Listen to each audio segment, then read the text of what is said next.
Meeting a nephew that my brother won't claim. TL, Dr. My brother 29M, fathered a son who he refuses to claim, and now refuses to let his family meet. I want to know my nephew. Need advice. Patrick has a history of mental and emotional instability. Patrick was in a mutually abusive relationship with Amanda, 20 SF. Amanda did drugs, pills, heroin, etc., and cheated several times. Patrick was controlling. They verbally abused each other. Amanda sleeps with several guys. The relationship ends. Patrick hears that she might be pregnant. He then goes no contact. 4 years later, Patrick gets a summons for a paternity test for Amanda's child. It's positive. Patrick is the father of a 3-year-old boy. Being his sister and having past knowledge of this context, I decided it was a good idea to give Patrick an adjustment period. My rationale was that women generally have 9 months to adjust to the thought of being a parent, and it was only fair that he have that time as well. This was over a year ago, now. Patrick has refused to accept responsibility for his child. He claims that he is utterly unable to accept an existence where he is forced to interact with his ex. He claims to hate her. He has, in my perception, twisted his philosophical ideology to defend this choice, making the argument that reproductive rights, and therefore responsibilities, must reside solely with the gestational party. He doesn't believe it's his responsibility to try to prevent pregnancy. One of his girlfriends since then has gotten pregnant and had an abortion. I sat down with him a few weeks ago and let him know that I would be seeking a relationship with my nephew. It was a difficult, but civil conversation. He told me that it was a betrayal, and that it would have been just as bad if I'd gone behind his back and done the same thing.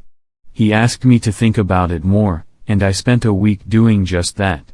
After I decided again that this was the right thing, and opting to leave Patrick out of the process based on his betrayal comment, I contacted Amanda. She was excited to meet my mother and I and talk about introducing us to the kid. She said she'd be happy to let more love into her son's life. Then, Patrick talked to her. I don't know what he said, but it led her to block my sister and I from social media the day before we were supposed to have lunch together. I sent him a long message detailing my feelings about this. He never replied. He lives with my parents and has started leaving the room when I come over. I asked him 5 weeks after the message if he knew how long he was planning on ignoring me. He said no. I don't know what to do. The rest of my family wants to know this kid too, but I'm the outspoken one and so far the only one that's done anything about it. In my view, it's one thing to refuse to accept parenthood. But it happens and sometimes it's for the best. However, if you're not going to parent your child, do you really have the right to decide who does? This kid is growing more every day, as kids do. We don't even get to see pictures anymore without the social media connection. My parents are older, and this is their first grandchild. My husband and I are discussing children, and I hate the thought of raising a child with a full-blooded cousin living in the same city that they'll just never get to meet. I just need advice, perspective, anything. Now for the top comments. Recommenting with edit as it was removed. Look, I would suggest leaving your contact details with the mother for now. Most people do not have experience with type of thing and there is no tidy, socially ideal way of going about any of this. I can tell you from the child's perspective, Ob's now all grown up, that I sometimes actively resent the fact that a door was never left open on my father's side of the family until I had to actively open it as an adult. My father is irresponsible and his siblings are not. Most people do not understand what this is like and will give you guidance from the perspective of adults, not children, who are completely at the mercy of the adults around them to forge relationships for them, which they often do with their own interests in mind and not the child's. By leaving your contact details with his mother, at least you know you did the respectful thing of leaving the ball in his mother's court. If your nephew comes up to you in later years you can say you did that. Your potential relationship with him is going to be independent of your brother anyway. Anything beyond that gets a bit dicey and questionable, but seriously, leave your details with his mom and that's all you can really do. Next comment. I actually have a little experience with this. My older brother had a child with his first wife. He was extremely abusive towards her and she basically left with the kid while he was at work because she feared for her life.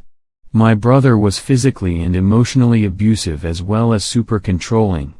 He eventually had some custody but wouldn't ever parent his own kid and foist him off on our parents.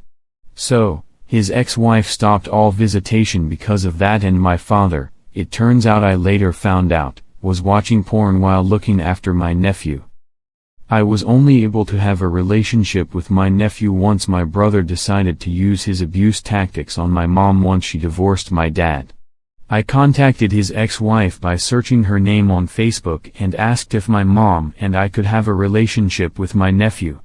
But that was only because she and I decided to never have contact with my brother again. The ex-wife felt safe enough to let us see him because of that danger being out of our lives.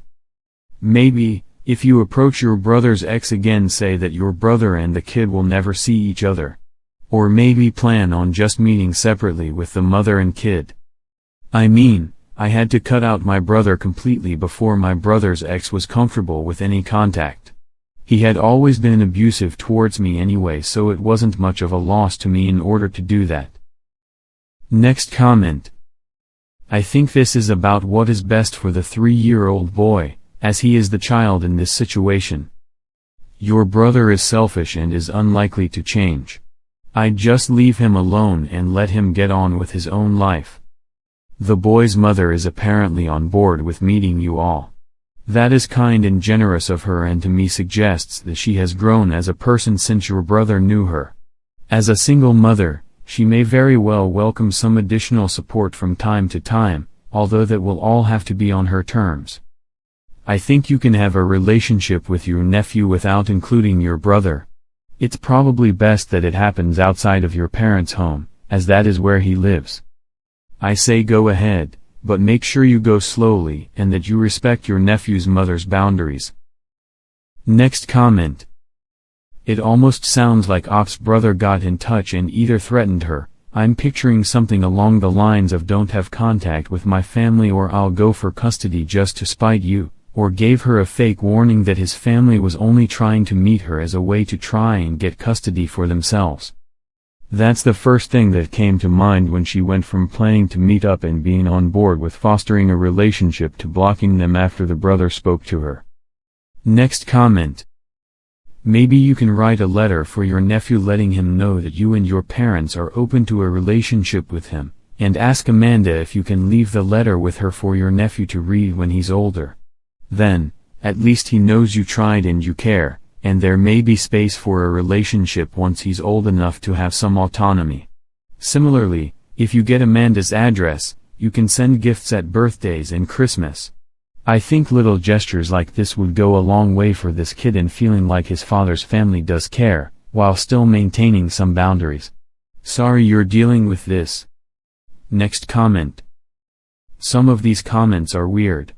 Your brother is already bad enough not trying to have a relationship with his son at all, but also stopping other family members from doing so.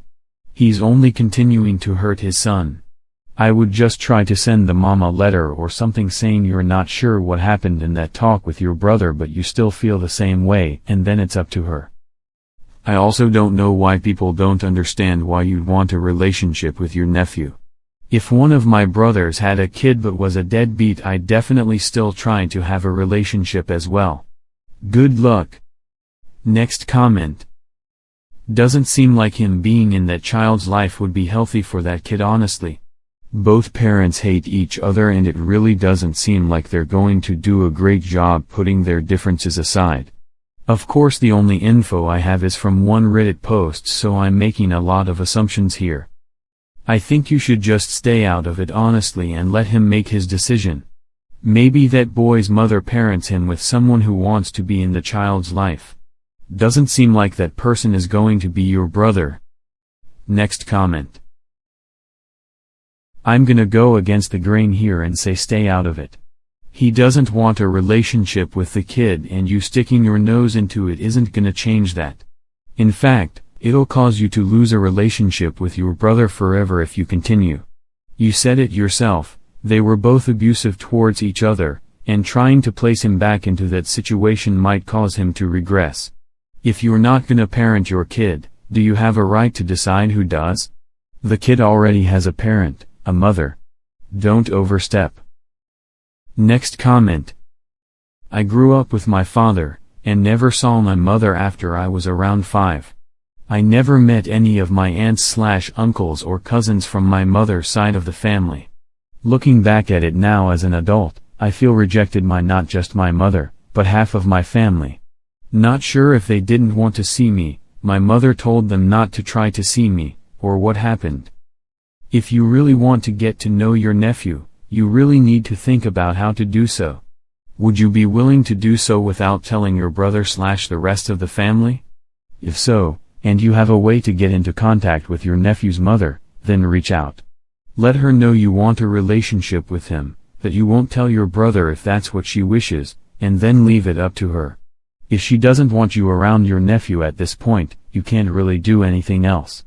Let her know she can reach out to you at any point in the future if she changes her mind. Next comment. Several things jump out to me. As another commenter said, but probably more eloquently, why does what you want trump what he wants? Is it morals? Logical thinking? There is a lot of you overruling here. If this does move forward, there should at least be some compromise. Not your way or his way. My next thing is you don't know what he told her. You mentioned the only two possibilities is she backed off or he asked her to back off and she did. How do you know he didn't tell her a bunch of lies to make her back away? What's your driving force to having this kid as part of your family? You don't owe me an answer. But you don't really say, and to be honest I'm curious to know. Also, like someone else said, it's very possible that you could be getting into some toxic/unhealthy family stuff. And you need to consider how this will affect you and your family. Also, like what happens when you strongly disagree with how she parents. Based on what I've heard about you so far, that basically it has to be your way. So have you considered what happens in that situation? How you will handle it? What if that drives you out of the kid's life completely? How will you feel and how will it impact the kid? Next comment. Speaking from the perspective of someone who sort of lived your nephew's life, it's going to be even more painful and confusing having you involved in his life when his own father refuses to be involved. As he grows he will come to understand what's going on. It will hurt his psyche and self-concept so much more having living reminders of his father's rejection actively in his life. That is a powerful thing, to know you are rejected by a parent. If your brother never comes around, in my opinion, as someone who has lived out this very scenario, you are doing more harm than good. You will be the living reminder and embodiment of his father's rejection. Please, no offense, but this is very deep stuff and it's really not about you. Allow this child the space and respect to distance himself fully from the father who denied him. Next comment. I believe it should be fully up to the father whether or not he wants to be in this child's life. There's such a thing as taking responsibility, but Patrick doesn't seem like he wants to be a father, let alone involved in the pregnancy process. This decision was made for him by someone who didn't tell him she was pregnant, sought no advice whether the father wanted to be in the life of her child, and didn't care. She was abusive towards him, and forcing him to interact with the source of that trauma and abuse would make you a huge asshole here. If she wishes to file for child support, she should. You don't get to go collect the seeds of your brother's sexual activities and invite them into the family. That's his business, not yours. It would be a huge betrayal for you to try and forge a relationship with his ex and his son against his wishes. Next comment.